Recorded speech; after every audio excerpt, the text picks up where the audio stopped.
Okay, as you all can see by the substitute and the fact that I'm not there, I'm not here today.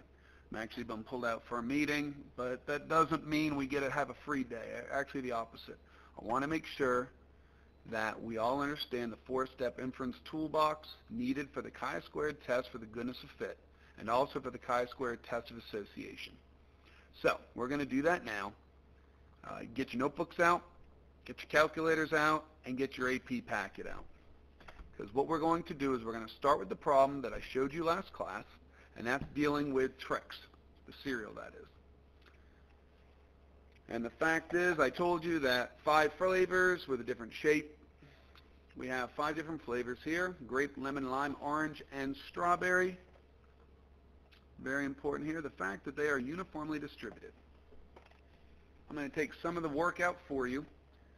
We opened up our box, we counted them out, we ended up with a total of 2,615 pieces.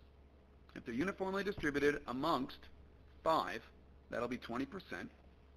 And if you take 20% of 2,615, you come up with 523. And those are going to be your expected values.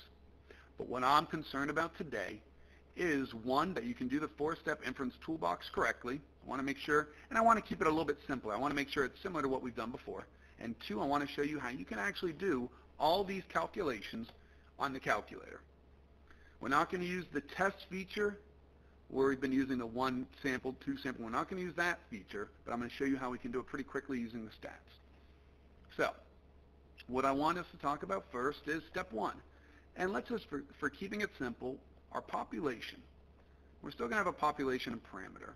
Let's just, to keep it simple, our population are all boxes of Trix cereal. This won't work for Lucky Charms or for Cheerios or anything else. This is only for Trix cereal. And our parameter is, are the boxes distributed correctly? So that's step 1. We're also going to have under step 1, as before, ho and ha. With a chi-squared test, ho and ha are all in words. And ho is always that it's correct. Ho is the box is correctly distributed. And ha being the box is not correctly distributed. Again, with a chi-squared goodness of fit, ho is always that it's correct. Step 2 starts off the same. SRS, with a chi-squared test, we need all expected values. All expected values must be greater than or equal to 5. And we just showed that they're all going to be 523. So let's put something next to it, like a check and a yes, something like that. And as we've done before, say what we're going to use. We're going to use a chi-squared goodness of fit test. And the way to remember this, we're testing to see if this is a good fit, if it's correctly distributed. So those are step 1 and 2. Not too much different than what we've done in the past. Step 3, here's the math I want you to do. Write chi-squared. The letter X is just the Greek letter chi. Chi-squared is equal to observed minus expected, the quantity squared over expected. This formula is on page 5 of your AP packet. This is what your step 3 is going to look like. We can put this. I'm going to show you how we can get this answer here using the calculator. And we're going to use the calculator to get this answer. So, pick up your trusty TI-84, turn it on, go to Stat, and let me get caught up with you. So you're going to turn on your calculator. And what I want you to do is put the observed values in L1. So everybody has these in here. We're halfway through our four-step inference toolbox. Here's what I want you to understand. This is observed. This is expected. Go all the way to the top of L3.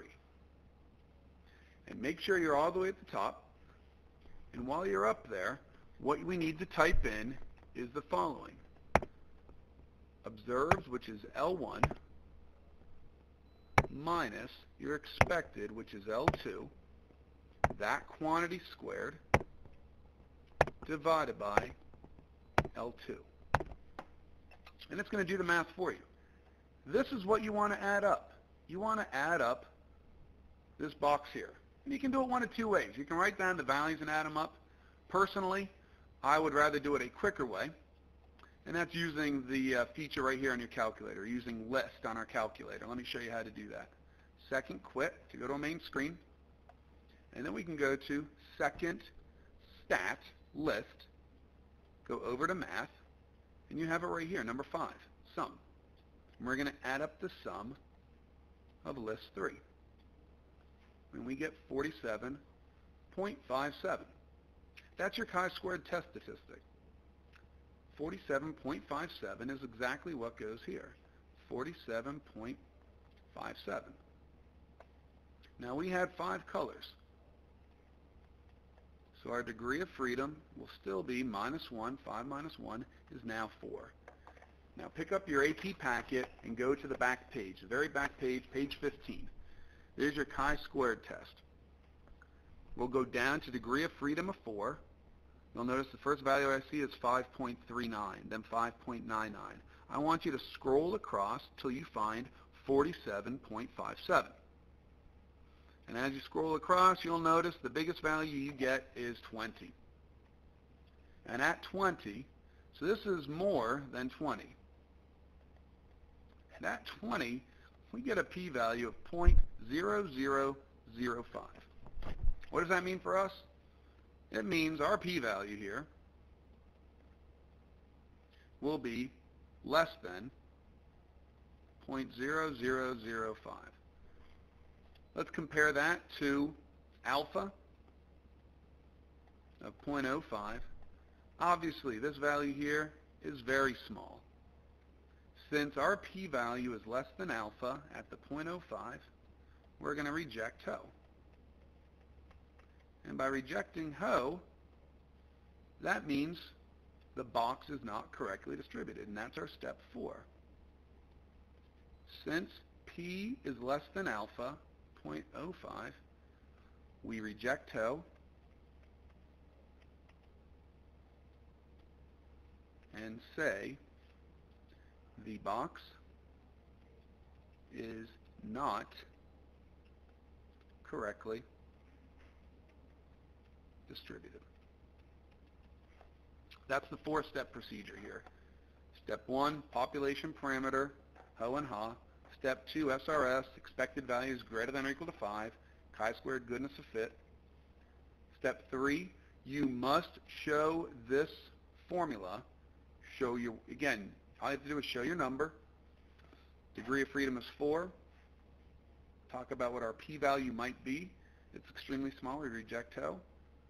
And then again, step 4, since the p-value we got is less than 0.05, we reject HO and say the box is not correctly distributed. That's all you have to do. Now, what I want you to try to do is this problem here. And this is one that we again started last time about Skittles coming in different colors. I want you to try to set up the 4-step inference toolbox here. There's twice as many blues as any other color. And again, we did this last time. We could say that's X, X, X, and 2X for a total of 2, 3, 4, 5X. So 5X equals 100, X equals 20. So that means we should have 20 here, 20% here, 20% here, 20% here, and 40% here.